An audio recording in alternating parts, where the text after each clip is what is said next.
آپ دیکھ رہے ہیں فری جنرل میڈیا نیٹورک. میں ہوں انصر باری. India Islamic cultural centre. ظاہر ہے کہ یہ ایک ایسا نام ہے جسے بھارت کے مسلمانوں کا جو کلچر ہے، جو روایت ہے، جو ان کا ٹریڈیشن ہے، وہ کہیں نہ کہیں ظاہر ہوتا ہے. اور یہی وجہ ہے کہ اس چیز کو لے کر کے آج کل بحث چل رہی ہے، اور بحث اس بات پر ہے کہ انڈیا اسلامک کلچر سینٹر جس کا چناؤ 11 اگست کو ہونا ہے، اس سے پہلے جس طرح کی بیان بازی اور جس طرح کی چناوی گہما گہمی چل رہی ہے، اس نے اس پورے معاملے کو سرخیوں میں بنا کر رکھ دیا ہے. شاید پہلا ایسا موقع ہے اسلامک سینٹر کے قیام کے بعد کہ جب اتنے بڑے پیمانے پر چناوی میدان میں امیدوار اترے ہوئے ہیں، اور تقریباً 7 امیدوار ایسے ہیں جو اپنے الگ الگ پینلز کے حساب سے چناوی میدان میں ہیں، اپنی قسمت کو آزما رہے ہیں اور اپنے اپنے ویژن، اپنے اپنے مشن کو لے کر کے آگے بڑھ رہے ہیں. اسی تمام جو صدارتی امیدوار ہیں ان میں سے ایک نام آصف حبیب صاحب، یعنی محمد آصف حبیب ایک ایسا نام ہے جو تجارت کے معاملے میں ایک بڑا نام سمجھا جاتا ہے. لیکن اسلامک سینٹر جس طریقے سے ملت کا ایک ادارہ اور ملت کا جس طرح سے درد اسلامک سینٹر کو لے کر کے، ملت کو لے کر کے محترم آصف حبیب صاحب کے اندر پایا جاتا ہے، وہ خود اس وقت چناوی میدان میں ہے اور ہمارے ساتھ اس وقت موجود ہے بات چیت کرنے کے لیے. آئیے ان سے بات چیت کرتے ہیں کہ ان کا آخر وہ کیوں اسلامک سینٹر کے چناوی میدان میں اترے، ان کا مقصد کیا کچھ تھا، ان کا آگے کا ویژن کیا ہے، وہ تمام چیزیں آج ہم جاننے کی کوشش کریں گے. بہت بہت سواگت ہے آصف صاحب. جی بتائیں. آصف صاحب، انڈیا اسلامک کلچر سینٹر، ظاہر ہے کہ اگر آپ جب نام سنتے ہیں آگرہ کا تو تاج محل کا نام آتا ہے، محبت کی ایک نشانی اسے تصور کیا جاتا ہے.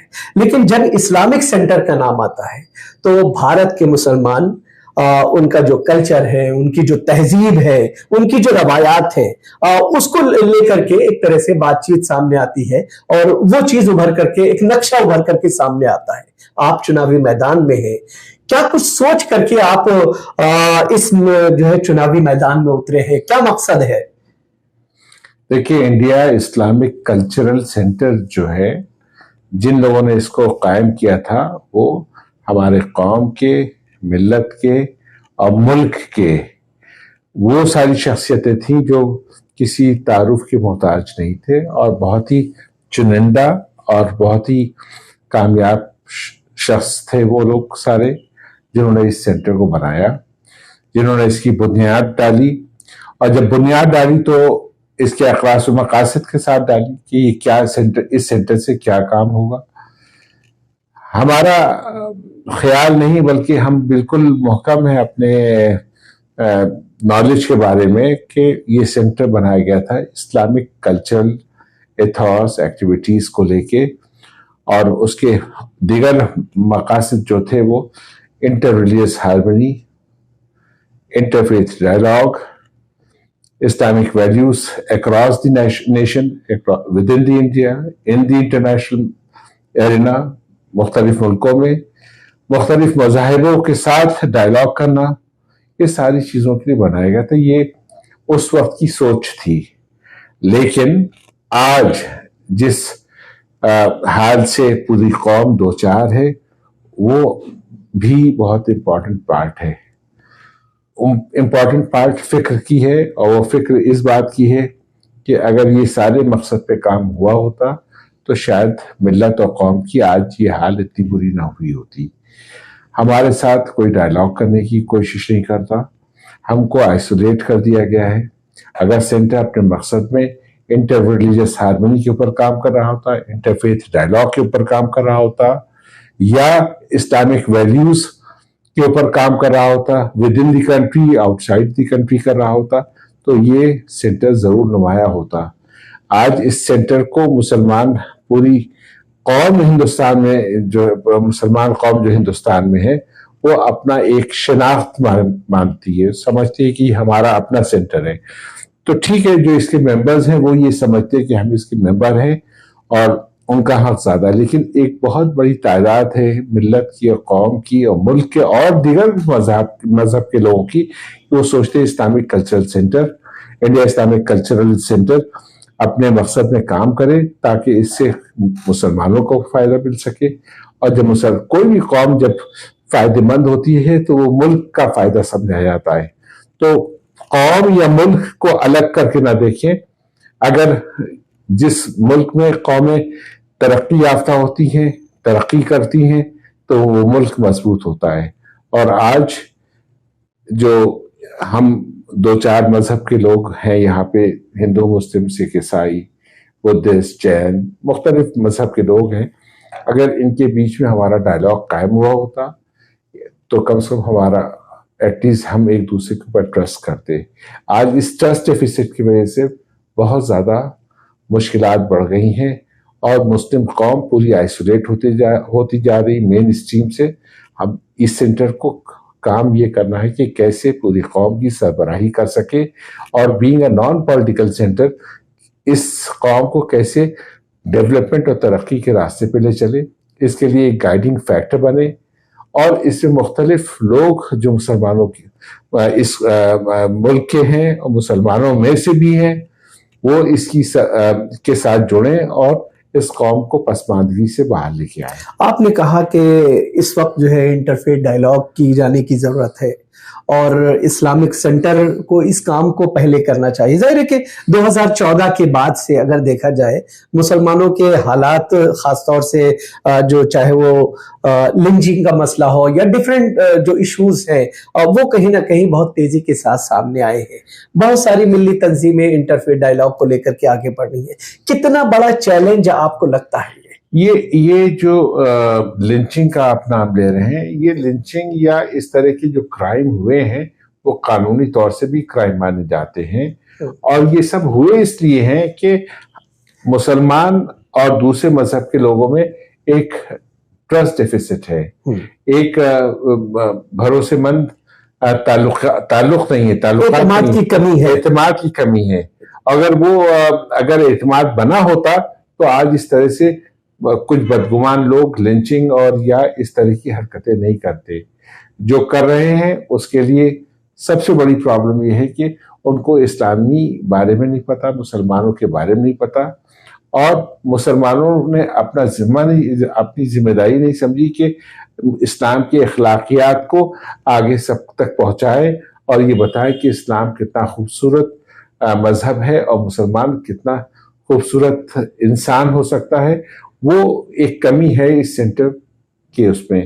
جبکہ یہ کوئی اسلام کی دعوت دینے کا سینٹر نہیں ہے کہ یہ سینٹر اس لیے بنا ہے کہ سب غیر مسلموں کو اسلام کی دعوت دے کے سب کو مسلمان بنائے. نہیں، یہ سینٹر صرف اس لیے بنا ہے کہ Islamic ethos, values, culture affair کو روشناس کرائے، واقف کرائے. یہ اس کے لیے سینٹر بنا ہے. اب مختلف اور پرابلمس آ گئی ہیں، جیسے ٹریننگ کی ہے، ایجوکیشن کی ہے، ہیلتھ کیئر کی ہے، اور جابس کی ہے. ان سب معاملات میں یہ سب سماج کی، ایسا نہیں کہ سب مسلمانوں کی پرابلم ہے، یہ مسلمانوں کے علاوہ بہت مختلف سماج کی سب کی یہ پرابلم ہے. یہ سارے حالات ہیں، یہ سارے معاملات ہیں جس کی وجہ سے آج آپ اسلامک سینٹر کے لیے اس طرح سے سامنے آئے. جی یہی حالات ہے، اور فیکٹ یہ ہے کہ ہم کیا کر سکتے ہیں. ہمارے ساتھ ٹیم ہے ایک 40-50 لوگوں کی، جو وہ چاہتے ہیں اس سینٹر کو بہتری کے راستے پہ دیکھنا چاہتے ہیں، اس سینٹر کو روشن کرنا چاہتے ہیں جس کے لیے بنا تھا. آج 15-20 سال سے ایسا کوئی کام نہیں ہوا ہے جس سے یہ سینٹر اپنا فرض ادا کر پاتا. اب ہم لوگ کی کوشش ہے اس سینٹر کو اسی ٹریک پہ واپس لانا چاہیے جس کے لیے بنایا گیا تھا. اور یہ سینٹر میں کچھ کرنے کے لیے، اس سینٹر میں کچھ ایکٹیویٹیز کو پروموٹ کرنے کے لیے آپ کو ایک سسٹم کا حصہ بننا پڑتا ہے. تو ہم لوگ کی پوری نئی خواہشات ہیں، پوری محنت ہے کہ یہ سینٹر اس ملک کو خوبصورت بنانے میں اپنا حق ادا کرے. اچھا، پچھلے 20 سال سے صرف ایک امیدوار ایسا ہے جو صدارتی عہدے پر اب تک فائز رہا، لیکن عمر کی ایک مجبوری آئی اس کے سامنے، معاملہ کورٹ کچہری میں گیا، عمر کی مجبوری آئی، اور اب وہ جو ہے BOT کے امیدوار کی حیثیت سے الیکشن لڑ رہا ہے. یہ جو تمام حالات ہے، یہ کتنا بڑا چیلنج ہے آپ کے لیے، چونکہ آپ جس مشن کو لے کر کے یا جس ویژن کو لے کر کے آگے بڑھے ہیں، وہ ظاہر ہے کہ کہیں نہ کہیں ٹکراؤ ہوگا. اس سینٹر کا جو صدر ہوتا ہے وہ صدر ہی کیپٹن کا رول پلے کرتا ہے. ٹیم جیتتی ہے تو کیپٹن کے ہاتھ میں ہی کپ دیا جاتا ہے، شیلڈ دی جاتی ہے، اور ٹیم اگر ناکام ہوتی ہے تو رسوائی بھی کیپٹن کو ہی اپنے حصے میں لینی پڑتی ہے. تو جس شخص کی آپ بات کر رہے ہیں وہ 20 سال تقریباً رہے ہیں، اور 20 سال میں 2004 سے 2009 تک کے وقفے میں ہم کہہ سکتے ہیں سینٹر کو سنبھالنے میں بڑا کام آئے ہوں گے، اور انہوں نے اپنی خدمات دی ہوگی، اس سے ہمیں کوئی اعتراض نہیں ہے. لیکن 2009 کے بعد سے بہت سے کام کیے جا سکتے تھے جو انہوں نے نہیں کیا، کیونکہ وہ کیپٹن تھے اور ان کے نیچے جتنی ٹیم ہے وہ بھی پرفارم انہوں نے بھی نہیں کیا. اب وہ یہ کہتے ہیں کہ صاحب ہمارا کیپٹن ہی ہم کو کام نہیں کرنے دیتا تھا. تو اس کے وجہ سے کیپٹن کی مین ذمہ داری ہے اس سینٹر کو اپنے اقراص و مقاصد کے اوپر چلنے سے روکنے کے لیے، اور ساتھ ہی وہ بھی ٹیم ممبرز جو ہیں ذمہ دار ہیں جو ان کے ساتھ ٹیم میں ہمیشہ رہیں، اور وہ آج کہہ رہے ہیں کہ ہم کو کام نہیں کرنے دیا گیا. اگر کام نہیں کرنے دیا گیا تھا تو کیوں نہیں آپ نے چھوڑ دیا؟ اچھا، آپ کو لگتا ہے کہ اسلامک سینٹر کو سیاست سے پاک رکھا جانا چاہیے؟ بالکل پاک رکھنا چاہیے، کیونکہ سیاست کا جہاں تک سوال ہے یہ سینٹر نان پولیٹیکل تھا، ہے اور رہے گا. اس کی وجہ یہ ہے کہ اگر آپ کسی سیاسی تنظیم سے نہیں جڑے ہیں تو آپ ہر گورنمنٹ، کسی پارٹی کی گورنمنٹ ہو، کیونکہ ہمارے ڈیموکریٹک سیٹ اپ میں کوئی نہ کوئی پارٹی، سیاسی پارٹی گورنمنٹ کو ہیڈ کرتی ہے. جب آپ غیر سیاسی رہیں گے تو ہر پارٹی، ہر گورنمنٹ آپ کو مدد کرے گی اگر آپ اپنے مقصد میں جائز ہیں اور قانون کے ساتھ ہیں. اگر آپ خود سیاست کا اڈا بن جائیں گے تو آپ کے من مطابق پارٹی ہوگی گورنمنٹ میں تو شاید آپ کو اس کا فائدہ مل جائے، اور اگر نہیں ہے تو آپ کام نہیں کر پائیں گے. تو بہتر ہے اس کو نان پولیٹیکل بنا کے رکھیں، ماڈرن سینٹر بنائیں. Modern centre in terms of Islamic spreading Islamic ethos and cultural affairs کو بڑھائیں، اور اس کو سیاست سے بالکل دور رکھیں. ادروائز یہ سیاست کا ایک اکھاڑا بن جائے گا، کیونکہ اس وقت جو لوگ ہیں وہ سیاست سے ہی یہ تعلق ہے. لیکن جب سے یہ اسلامک سینٹر وجود میں آیا، اور خاص طور سے جب 2003 اور 2004 میں اس کا ادگھاٹن کیا گیا، اس کے بعد سے اگر دیکھا جائے مستقل اس میں سیاسی گتیویدیاں ہوتی رہی، اس کو کس طرح سے آپ پاک کر پائیں گے؟ نہیں، اگر سیاسی گتیویدیاں ہوتی رہی ہیں تو وہ سینٹر کا کوئی وہ نہیں تھا، آبجیکٹو نہیں تھا. وہاں جو لوگ بیٹھے تھے وہ اس سینٹر کو سیاسی طور سے فائدہ اٹھانا چاہ رہے تھے. آج تو سیاست کھل کے سامنے آ رہی ہے. اب جو لوگ آ رہے ہیں وہ سیاست کے ہی پلیئر ہیں. پہلے تو ایک کاروباری آدمی وہ اس سینٹر کو سیاست کے لیے فائدہ اٹھانا چاہ رہا تھا اپنی بہتری کے لیے، لیکن آج تو ہم دیکھ رہے ہیں مختلف سیاست داں موجود ہیں جو سیاسی پارٹیوں کے نمائندے ہیں، وہ اب اس سینٹر کو میں انوالو ہو رہے ہیں اور ہونا چاہتے ہیں. تو ہماری یہی رائے ہے کہ ممبرانوں سے یہی جو اس کے ممبر ہیں ان سے یہی گزارش ہے کہ کسی بھی سیاستداں کو یا کسی بھی شخص کو جو سیاست سے، سیاسی پارٹی سے جس کا ٹچ ہے، تعلق ہے، اس کو ضرور ریجیکٹ کریں، کیونکہ اس سینٹر کو پاک صاف رکھیں. ادروائز یہ سیاست کی نظر چڑھ جائے گا. یہ ہمارا بالکل پختہ تجزیہ ہے.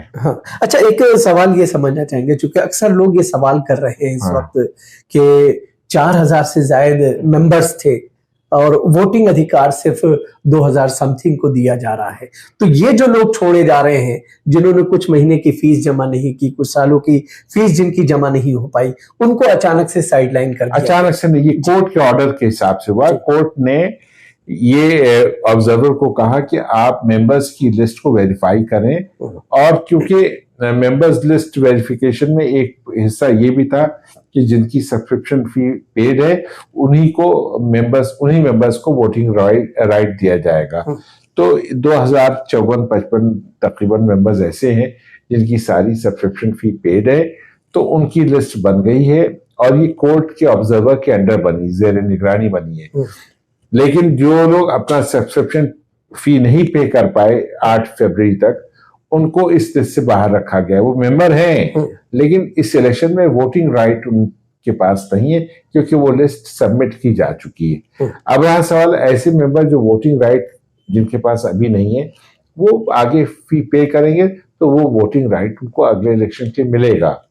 یہ ہماری. اچھا، ایک چیز یہ سمجھنا چاہیں گے کہ آپ نے اپنا جو پینل تیار کیا ہے اس میں الگ الگ گلدستے ٹائپ سے الگ الگ پھول آپ نے چنے ہیں. وہ آپ کا کیا سوچ تھی کہ آپ نے بالکل الگ الگ لوگوں کو الگ الگ سیکٹر سے لے کر کے لائے ہیں اس میں؟ دیکھیے، وہ اس لیے کہ اس سینٹر میں مختلف کام ہونے ہیں، ملی، قومی اور ملکی. بار بار ہم ملک کو ضرور جوڑتے ہیں قوم اور ملت کے ساتھ. نہیں تو ملک کی بات کریں گے، سیاست ہے نہیں ملک نہیں. ڈیولپمنٹ میں سیاست کا کوئی دخل نہیں ہے. کیوں دخل نہیں ہے؟ کیونکہ جب قومیں ڈیولپ کرتی ہیں تو وہ ملک کا ڈیولپمنٹ ہوتا ہے.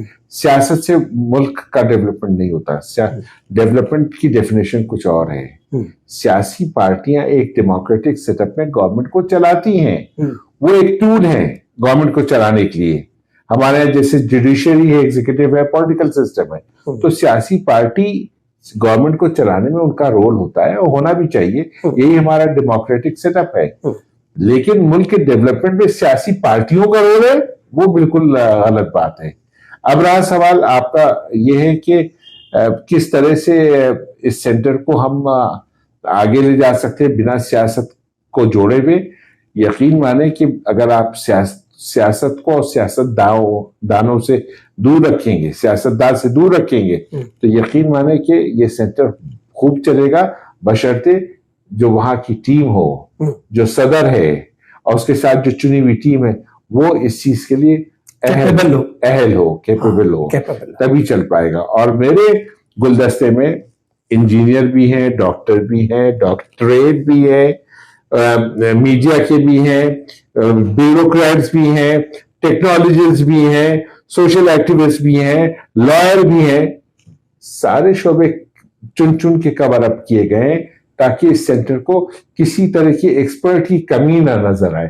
لیکن اس کے باوجود ہم لوگ جیتنے کے بعد مختلف جو مانند لوگ ہیں اپنے فیلڈ کے ان کو ہم لوگ آنریری ممبرشپ دے کے جوڑیں گے تاکہ اس سینٹر کی بہتری کے لیے وہ کام کر سکے، ہم سے جوڑ سکے. یہ پہلا کام ہوگا کیونکہ یہ صرف ایک پریزیڈنٹ، ایک وائس پریزیڈنٹ، 7 BOT اور 4 ایگزیکٹوز الیکٹڈ کام نہیں کر پائیں گے. ایک بڑی تعداد چاہیے ان مانند شخصیتوں کا جنہوں نے اپنے فیلڈ میں اپنے جوہر دکھائے. ان سب کو آنریری ممبرشپ دے کے جوڑا جائے گا تاکہ یہ سینٹر کو آگے لے جانے میں وہ مدد کرے. اچھا، یہ جس طرح سے آپ نے بتایا کہ آپ کا جو پینل ہے اس میں الگ الگ طرح کے لوگ ہیں، آپ جب چن کر کے آئیں گے تو ظاہر ہے کہ آپ کے سامنے جو آپ کا مشن ہے، جو ویژن ہے، وہ کس طرح سے کام کر پائے گا؟ کام کرے گا کیونکہ آلریڈی ہم نے ابھی آج ڈاکومنٹ ریلیز کیا ہے 11 پوائنٹس کا، جس کو 11 نکاتی پروگرام بتا رہے ہیں. 11 پوائنٹس جس میں رکھے گئے ہیں جس سے ہم اس سینٹر کی بہتری کس فیلڈ میں کریں گے. اس پہ لیگل بھی ہے، ہیومینیٹرین ایڈ بھی ہے، ممبرشپ کرائٹیریا ہے، ممبرس کی فیسلٹی ہے، طرح طرح کی چیزیں ہیں. وہ ڈاکومنٹ ہم نے سب کو بائی پوسٹ بھیجا ہے اور وہ ڈاکومنٹ سند کے طور پہ بھیجا ہے تاکہ لوگ رکھ سکیں اور پوچھ سکیں. انفراسٹرکچر ایکسپینشن کے بارے میں لکھا ہے اس میں کہ ہم کیا کریں گے، اور وہ ٹائم باؤنڈیڈ کمٹمنٹ کے طور پہ بھیجا ہے. اور وہ یہ جو ایک سنگل پیج کا ڈاکومنٹ ہے وہ ایک سند ہے جس کو ہم نے کہا ہے سرٹیفکیٹ آف کمٹمنٹ، تاکہ لوگ رکھیں، 5 سال بعد مت پوچھیں، ہر سال پوچھیں. جو چیز 1 سال کی مدت میں لکھا گیا ہے تو وہ 1 سال میں پوچھیں. جو چیز 3 مہینے کی مدت پہ لکھا گیا ہے 3 مہینے بعد پوچھیں، 5 سال بعد نہ پوچھیں. 5 سال کا تو وقت پہ ضائع ہو جائے گا. اچھا، ایک آخری سوال آپ سے یہ جاننا چاہیں گے کہ اب چونکہ چناؤ میں بہت کم سمے ہے، ظاہر ہے کہ تمام امیدوار اپنے اپنے طور پہ لوگوں سے اپیل کر رہے ہیں. آپ کا جو ایک گلدستہ نما پینل ہے جس کو آپ لیڈ کر رہے ہیں، آپ اسلامک سینٹر کے جو ممبرز ہیں ان سے کیا اپیل کرنا پسند کریں گے اس وقت؟ دیکھیے، ہم ممبروں سے یہی کہنا چاہیں گے کہ آپ کا ووٹ اس سینٹر کے لیے بہت